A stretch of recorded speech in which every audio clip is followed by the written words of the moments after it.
De lo que ocurrió a inicios de esta semana, que fue el anuncio presidencial en Glasgow de la ampliación del área protegida de las Galápagos. Roque Sevilla está con nosotros, economista, gracias por acompañarnos, buenos días. ¿Cómo le cayó esta noticia? Bueno, me alegró muchísimo porque hemos venido trabajando en este tema, Milton, durante muchos años. Los científicos vienen trabajando 5 años, yo he estado trabajando 3 años en esto. Y creo que la decisión del gobierno ha sido muy acertada y creo que damos un ejemplo al resto del mundo de lo que se debe hacer en el campo de la protección de los mares. Ahora, esto, digamos, no es que se hace la declaración, tiene que haber un decreto ejecutivo, tiene que haber algunos procedimientos que cumplir para poder hacer efectiva esta nueva reserva de protección de las Galápagos. ¿Cuánto tiempo tomaría y qué cosas nomás hay que hacer para poder concretar todo esto? Bueno, básicamente habría que hacer cuando menos tres o cuatro cosas inmediatas, ¿no es cierto? La primera es, como usted acaba de mencionar, emitir el decreto ejecutivo determinando cuál es el área protegida. Ya está anunciada, son 60,000 kilómetros cuadrados, pero hay que delimitarlo desde el punto de vista satelital. Esto es un trabajo más o menos rápido que se puede realizar en cuestión de semanas. El siguiente paso importantísimo es buscar o concretar el financiamiento. Allí vale la pena resaltar que hay una oferta de el canje de deuda más grande de la historia del planeta, de $1,100 millones que permitiría que el área marina se abastezca con $14 millones anuales, casi ad infinitum, porque se crea un fondo perpetuo para ello. Y esto es una noticia extraordinaria, porque muchas veces se crean áreas protegidas, pero no hay dinero. En este caso viene con dinero esta idea.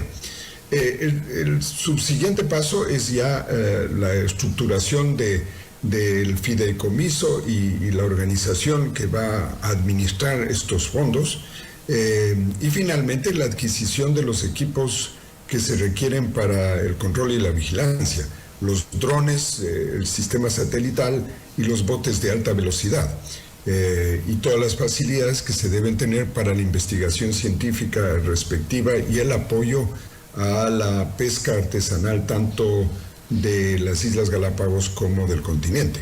Así que esto es como el paquete completo de las cosas que hay que hacer de manera más rápida posible. ¿Y ese paquete y ese tiempo, más o menos, en cuánto tiempo? Yo diría que las medidas más fundamentales se pueden hacer en cuestión de 1, 2 o 3 meses, ¿no?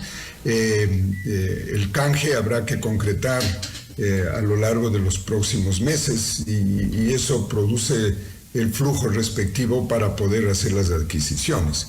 Entonces, yo diría en unos 6 meses podemos estar viendo ya sobre el terreno, sobre el mar en este caso, los controles respectivos, ¿no es cierto? Así que yo diría que en poquísimo tiempo, porque se ha pensado sobre el tema mucho y se ha hecho ya un trabajo previo de gran importancia.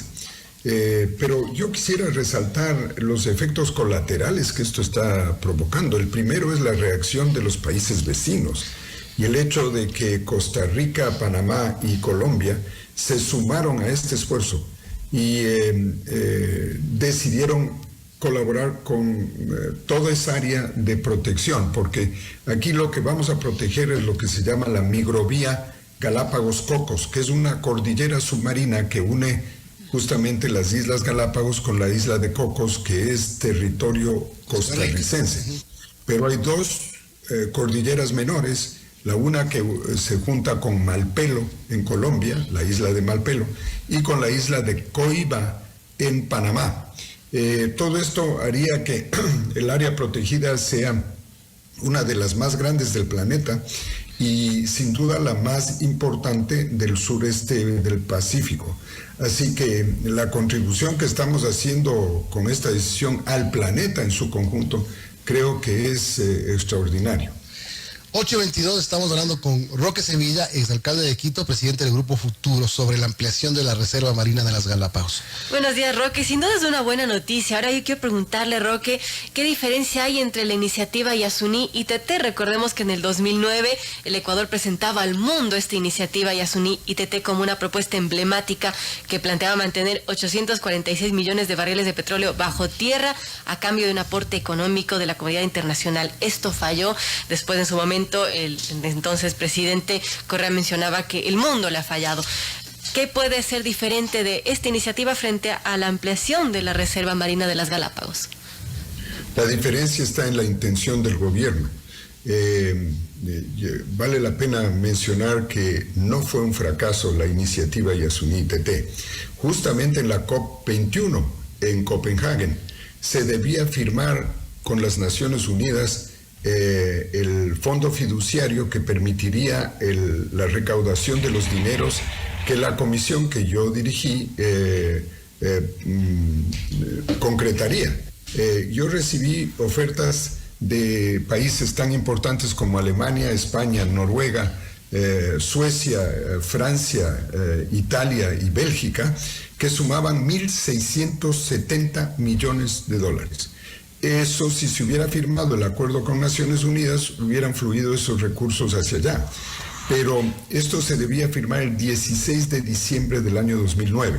El 15 de diciembre me llamó Correa a decirme que no iba a firmar ese acuerdo porque atentaba contra la soberanía, porque él no tenía el control del fondo fiduciario, que obviamente no debía tener el control, pues, porque se trataba de un proyecto internacional en que el control lo tenía Naciones Unidas para que se garantice que se iba a invertir en lo que decíamos. Esto es la protección de las cuencas hidrográficas, de la protección de los parques nacionales, el desarrollo de energías renovables, etcétera, etcétera. Bueno, él quería meter ese dinero en otras cosas, como ya sabemos en qué se metió ese dinero en el correísmo.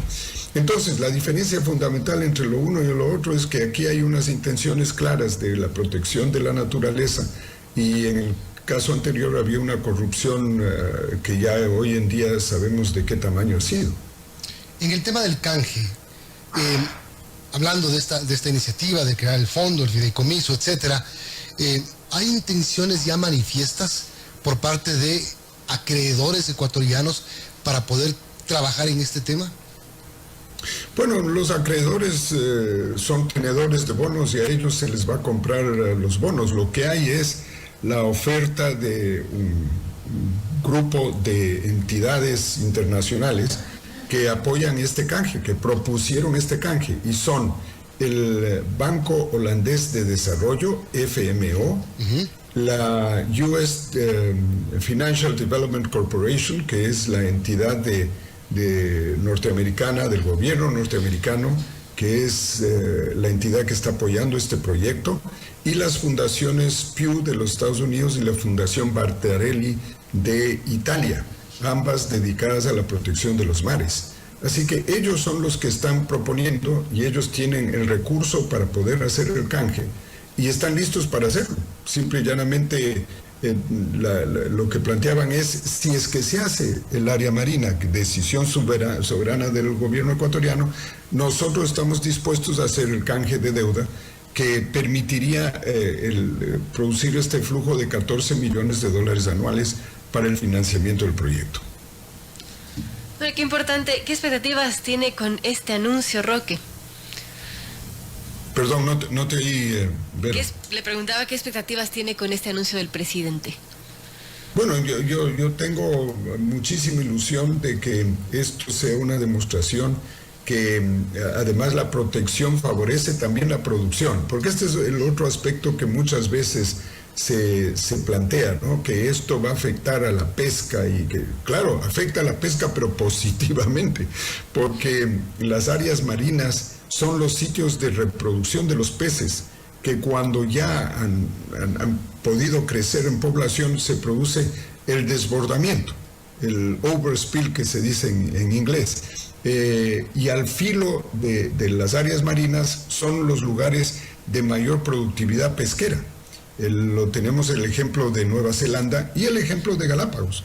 El sitio donde más pescan es justamente en el sur oeste de Galápagos, fuera del área marina, porque ahí tienen la máxima productividad.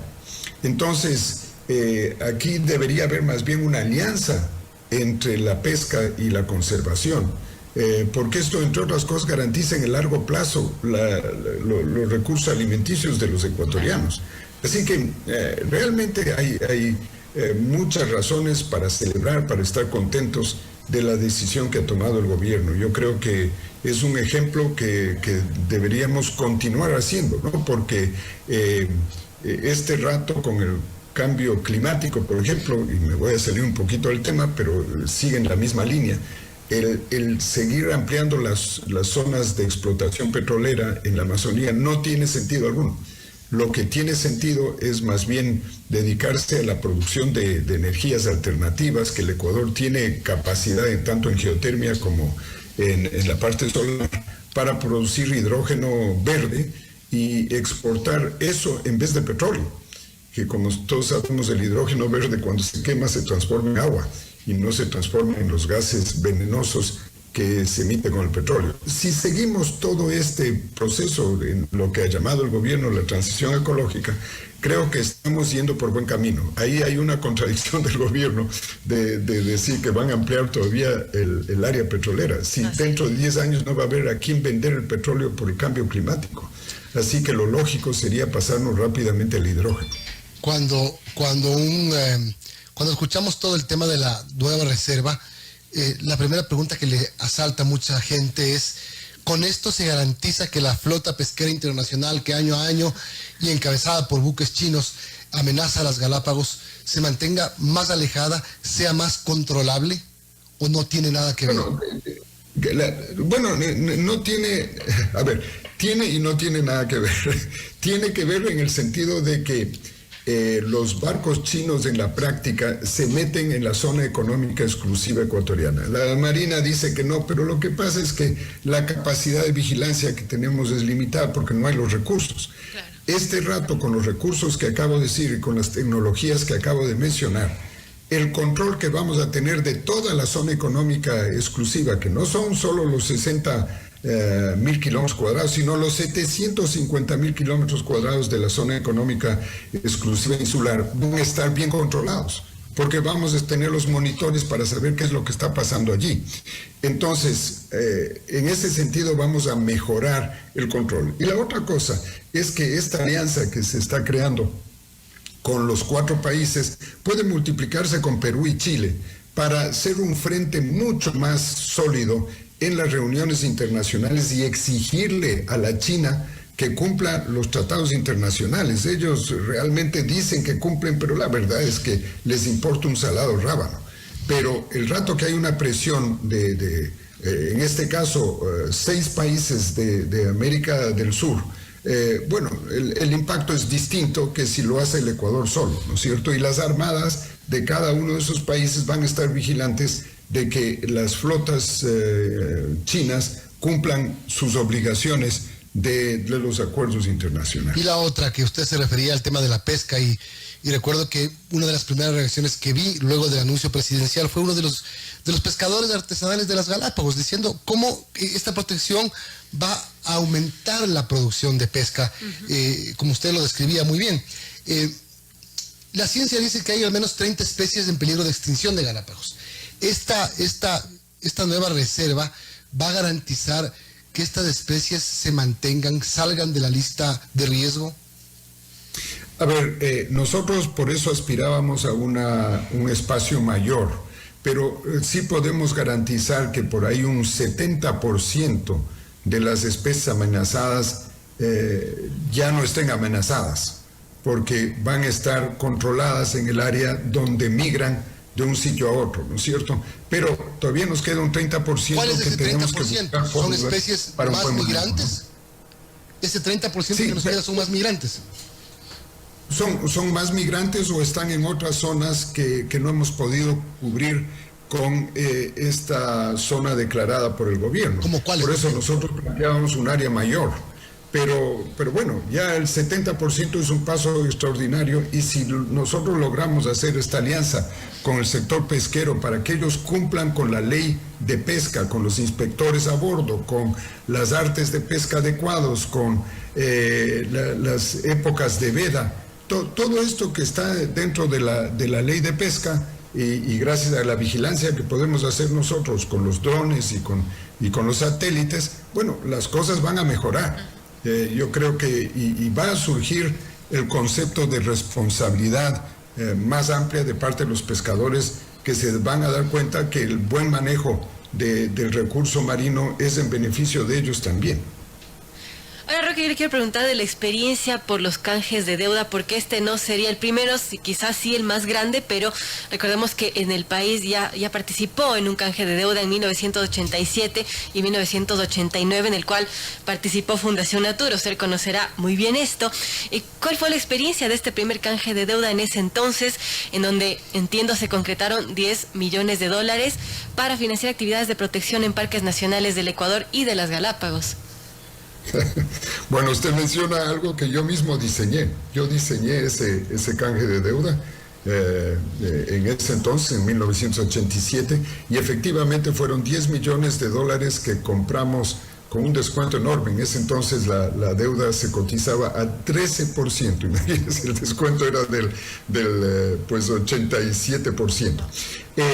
Todos los intereses fueron a parar a los parques nacionales. Justamente con eso se fortaleció el Parque Nacional Yasuní en ese entonces, el Parque Nacional Sangay, la Reserva Cotacachi-Cayapas, y la propia Galápagos, Machalilla también. Así que la experiencia fue extraordinaria. Nosotros apoyamos a la dirección de parques para que tengan equipamiento, que puedan contratar más guardianías, que hagan investigación científica. Pero claro, esa era una pequeña gota de 10 millones de dólares. Ahora estamos hablando algo que es pues 100 veces mayor, son 1.100 millones de dólares. Así que lo que se puede hacer hoy en día con ese recurso es algo realmente trascendente, ¿no? Pero ambos fueron vitales en su momento. Bueno, quiero volver al tema de las especies. Usted hablaba de un 30% que estaría fuera de la protección. Entre las más importantes o destacadas o conocidas especies que no quedarían protegidas de alguna manera directa, ¿cuáles son? Bueno, tenemos varias especies, unas que no son marinas, que son las aves marinas. Y tenemos el caso del albatros, que nosotros propusimos en la parte sur de la zona económica exclusiva, un área protegida temporal, desde el mes de julio, me parece, hasta el mes de octubre, que es cuando vuelan los albatros hacia el Perú, saliendo de Galápagos. Es vital que entonces en esa zona por la que ellos vuelan no haya pesca, sobre todo con palangre, porque claro, las aves no distinguen qué es carnada y qué es pez, y entonces quedan agarrados en el palangre y mueren como consecuencia de ello. Entonces, por ejemplo, eso está haciendo falta. Vamos a insistir sobre esa posibilidad, porque los propios pescadores se dieron cuenta que eso tenía sentido y estaban dispuestos a aceptar esa ampliación. Eso era parte de una nueva negociación. Entonces, por ejemplo, esas aves que incluyen los piqueros de patas azules, los piqueros de patas rojas y los albatros están amenazados como consecuencia de este arte de pesca tan poco racional, ¿no es cierto? Pero hay otras especies que no quedan cubiertas completas. Una de ellas, el tiburón martillo, que está en condiciones de fragilidad importante por la sobrepesca que ha habido, y ese no quedaría cubierto en toda su extensión. No me sé de memoria todos los otros porque es una larga lista de peces que algunos de los cuales no están en la zona que nosotros hemos mencionado y por tanto no estarían protegidos. Así que nuevos esfuerzos, y por eso la investigación científica es tan importante, se tendrán que hacer para ir determinando nuevas áreas que habrá que proteger. ya sea temporal o definitivamente, ¿no? Esto va a ser parte de la experiencia que vamos a tener en el manejo ya práctico de la reserva marina. Y una última pregunta antes de terminar, economista, es las artes de pesca que usted mencionó y acaba de mencionar lo importantísimo del no palangre y esta zona que se ha destinado por parte del gobierno del área de no palangre. El palangre son esas líneas larguísimas, terribles, que no sacan solamente lo que buscan, que sacan todo lo que encuentran. Y ahí es cuando más se amenaza la protección de especies. Bueno, yo he sido siempre partidario de la eliminación total del palangre. El palangre es de lo más primitivo que existe en fórmula de pesca, ¿no? Y lamentablemente inclusive el Parque Nacional, cediendo a la presión de algunos pescadores, ha aceptado un palangre que le ponen otro nombre, pero que es palangre, un poco más corto, que están ahora utilizando ya en las Islas Galápagos. Eso tiene que terminar. Y lo que vamos a proponer es más bien que se pueda desarrollar artes de pesca que son efectivas, pero más que eso, que los pescadores puedan dedicarse a la maricultura. Buen ejemplo es lo que sucede en Alaska o lo que sucede en Chile, donde la industria productora de peces, conchas, crustáceos, etcétera, en jaulas, es mucho más rentable que la pesca. Toda la langosta de Nueva Inglaterra en los Estados Unidos es producida en jaulas y el resultado es un negocio importantísimo. Entonces, esas cosas no se ha hecho en nuestra costa ni en la zona insular. Y esto es algo de lo que queremos desarrollar y invitar a los pescadores que se dediquen a esta actividad que va a ser más rentable y menos dañina al medio ambiente. Bien, qué interesante todo lo que está ocurriendo. Ojalá se concrete rápido para que la protección ampliada a las Galápagos se garantice lo más pronto posible. Gracias, economista Roque Sevilla. Gracias, Milton.